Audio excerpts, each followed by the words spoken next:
Fala aí pessoal, tudo bem? Aqui quem está falando é o Elder, e nesse vídeo daremos continuidade ao volume 3 da Light Novel de Overlord, A Valquíria Sangrenta. Eu espero que todos vocês curtam esse vídeo e não se esqueçam de se inscrever no nosso canal, ativar o sininho de notificação e dar aquele super like para ajudar a fortalecer o canal. E vamos para o vídeo.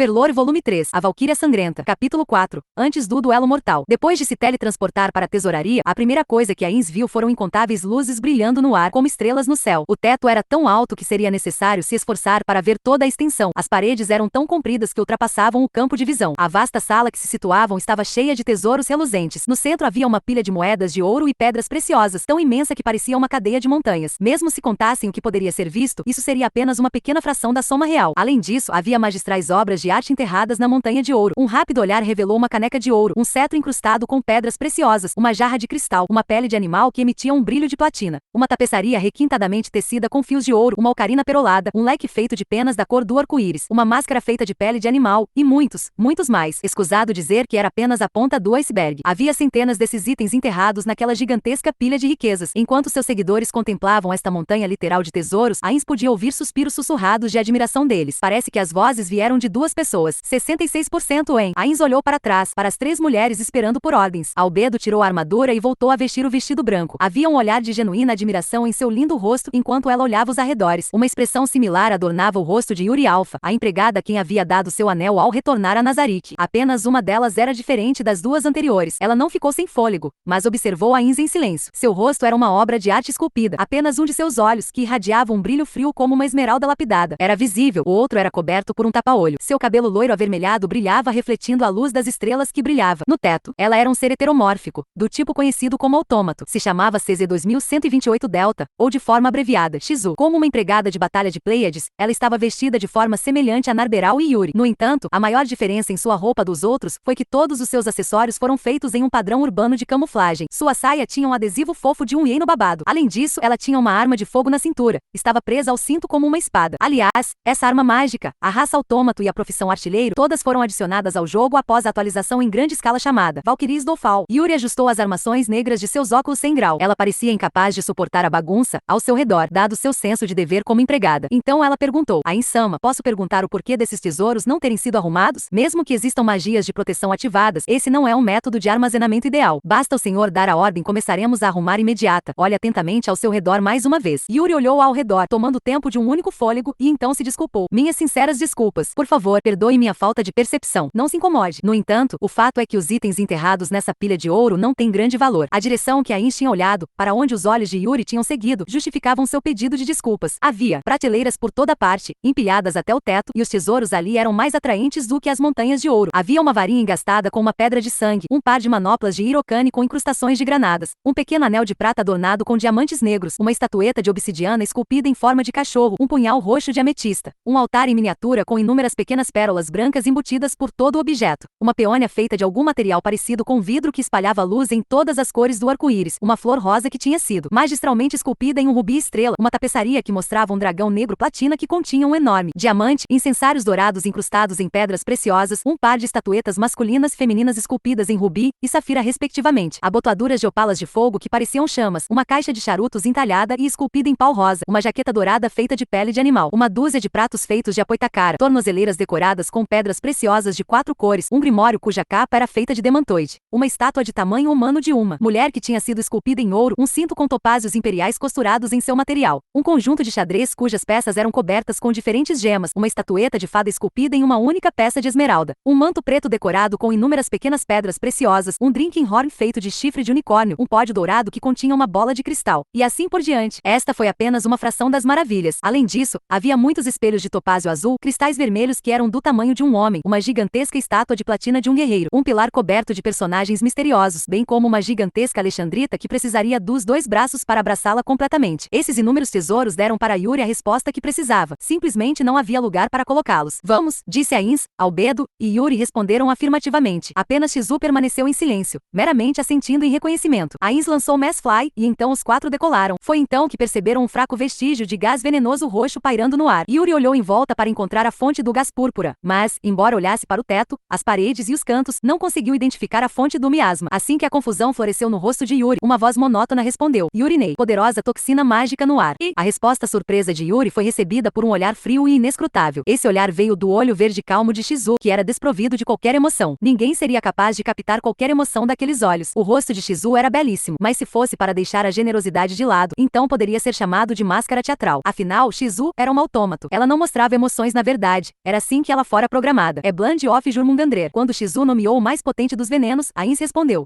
correto. Eu não contei, mas o ar na tesouraria é tóxico. Qualquer pessoa sem imunidade a veneno ou itens que concedam esse efeito, morrerão depois de 3 passos. Seria por isso que me escolheu perdão, por isso que o senhor escolheu nós 3 para acompanhá-lo. De fato, foi por isso. Yuri, que estava ajeitando os óculos, era uma Dulahan, enquanto a inexpressiva Shizu uma autômato, ambas heteromórficas com imunidade a veneno como parte de suas características raciais. Já Albedo era um diabrete, e não possuía resistências naturais a venenos, mas tinha outro jeito de se tornar imune a eles. Você está certa no motivo pelo qual eu trouxe vocês aqui. No entanto, eu trouxe a Shizu por outro motivo. Ela também está aqui para fazer uma verificação. Ainz e sua comitiva cruzaram a Cordilheira de Ouro com a magia Massfly, e então chegaram à porta do outro lado. Não, seria certo chamar aquilo de porta? Era mais uma escuridão negra sem fundo na forma de uma porta, afixada a uma parede. Quando chegaram diante dessa porta em forma de pintura, Ainz caiu em seus pensamentos. Este é o arsenal, como era mesmo a senha. Ainz-sama, já que há o arsenal, isso significa que existem outros tesouros armazenados em outros locais. Como é? A Albedo não sabe sobre o interior da tesouraria? Ainz não tinha ideia do porquê Albedo teria tais dúvidas, mas era compreensível o porquê ela não sabia sobre tudo. Afinal, a tesouraria não estava acessível por meios comuns e só pode ser alcançada através do uso do anel de Ainz ou Algon. Foi projetada para ser muito difícil de se infiltrar. Assim, era natural que Albedo, que receberá o anel há apenas 10 dias, não soubesse de tais coisas. Ele tinha muitas perguntas sobre o que exatamente os NPCs sabiam, mas depois de pensar um pouco, Ainz descartou essas preocupações como triviais e respondeu à pergunta. Assim, meu antigo companheiro de guilda Genjiro. Ele era muito meticuloso ao classificar as coisas. Muitos dos itens organizados aqui devem servir a algum propósito. É o ser supremo que fez nossa companheira.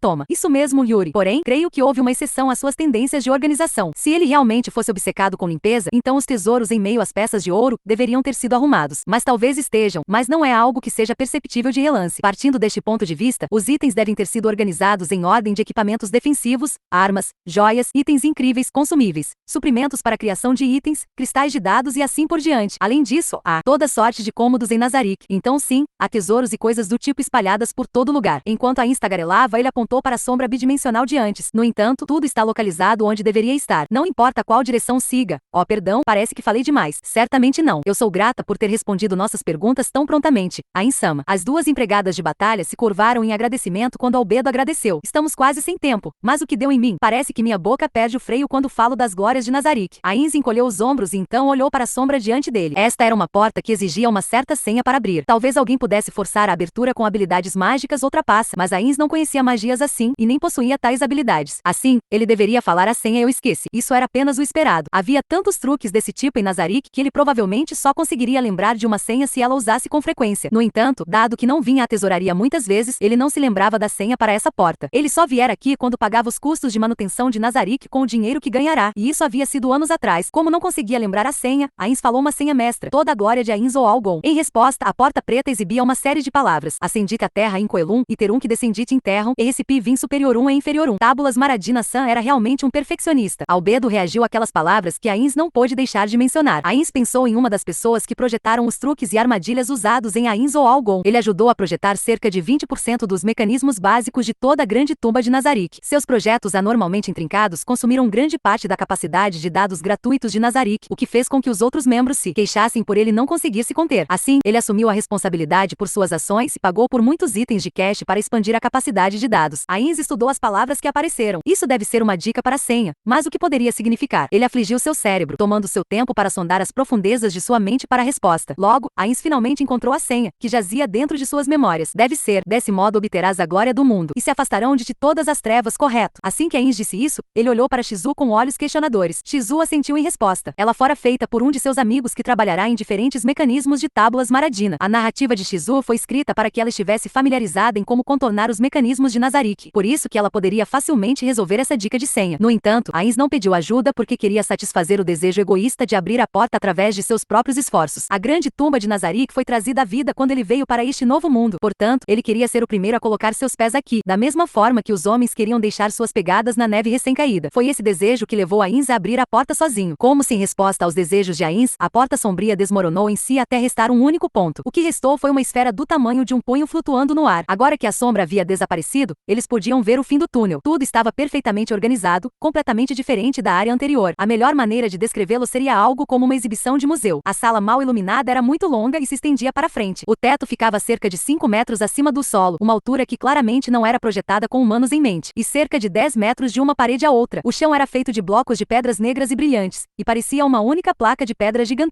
Fileiras puras de incontáveis armas estavam dispostas nas paredes à esquerda e à direita de Ainz, fazendo uma exibição impressionante. Vamos indo. Ainz entrou no arsenal sem esperar que suas 3 seguidoras respondessem. O que os ladeava eram espadas largas, espadas grandes, estoques, flamígeras, cimitarras, patas, chotéus, cucris, claymores, espadas curtas, quebradores de espada. Claro, espadas não eram as únicas armas aqui. Havia machados de uma mão, machados de 2 mãos, cacetetes de mão, dardos, arcos, balestras. Contar as variedades era quase impossível. Além disso, havia muitas armas irrealistas que forçavam os limites do conceito de armas. Eram do tipo que não poderiam ser embainhadas, seriam melhor classificadas como decorativas do que úteis, algo assim. Ou melhor dizendo, essas armas eram a maioria na verdade. Quase nenhuma era feita de materiais comuns como aço. Havia uma espada com uma lâmina de cristal azul, uma espada branca pura com incrustações e gravuras douradas, uma espada negra com runas roxas ao longo de sua extensão, e até mesmo um arco que parecia ter sido feito apenas de luz. Então havia outras armas que pareciam perigosas, mesmo de relance. Havia um machado de 2 mãos, cuja lâmina constantemente pingava sangue fresco. Rostos atormentados apareceram e desapareceram no metal negro de uma gigantesca massa. Havia uma lança que lembrava mãos humanas apertando uma a outra. Por isso que havia muito mais armas como estas, que desafiavam a lógica e exorbitavam em quantidades que desafiavam a contagem com um mero olhar. Era senso comum imaginar que a maioria delas continham encantamentos, mas o efeito exato que cada uma era um mistério. Alguém poderia adivinhar o propósito de uma espada cuja lâmina tremeluzia como uma chama, mas era impossível saber as habilidades de uma espada cuja lâmina parecia um chicote e que se contorcia como uma centopeia. O grupo olhou para essas armas que estavam de ambos os lados enquanto caminhavam silenciosamente pelo arsenal. Em pouco tempo, cerca de 100 metros e milhares de armas depois, eles chegaram ao seu destino, que era uma sala retangular. Poderia ser uma sala de hóspedes, já que havia uma mesa e um sofá no meio da sala vazia. Havia outras passagens visíveis à esquerda e à direita que pareciam semelhantes àquelas pelas quais Ainz e companhia tinham entrado. Havia apenas uma rota que levava adiante, estava em posição oposta à passagem que haviam usado. A atmosfera aqui também era dramaticamente diferente. Se a sala anterior era equivalente a um museu, a próxima seria como equivalente a uma tumba. A altura da sala era quase a mesma que a anterior, mas o interior escuro se estendia ainda mais. Era difícil dizer devido aos ângulos, mas parecia que haviam grandes nichos na parede, com algo colocado dentro. Depois de ouvir os sons de surpresa atrás dele, Ainz disse: lá dentro está o mausoléu. O mausoléu.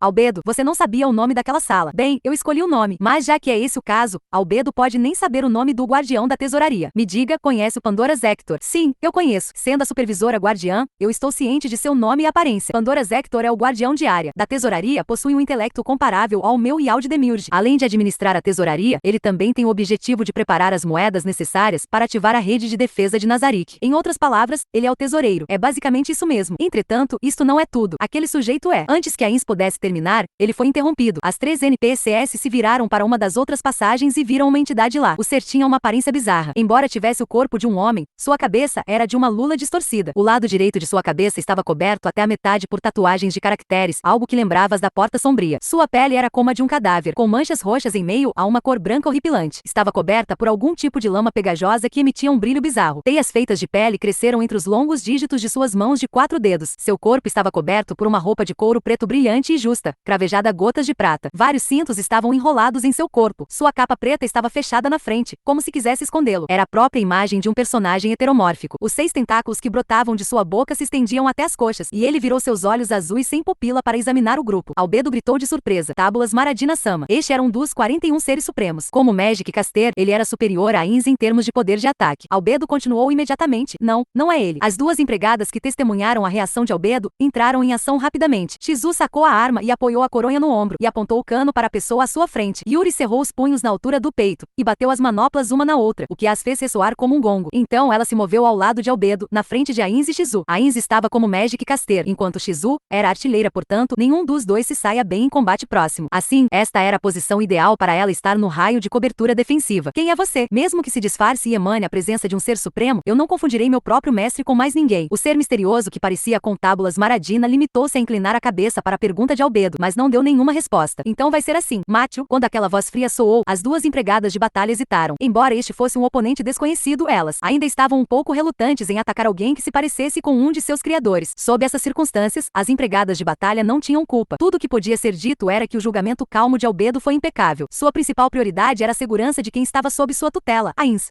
E chegamos ao final desse vídeo. Não se esqueçam de se inscrever no nosso canal e ativar o sininho de notificação, para não perder os próximos vídeos. Até mais, pessoal!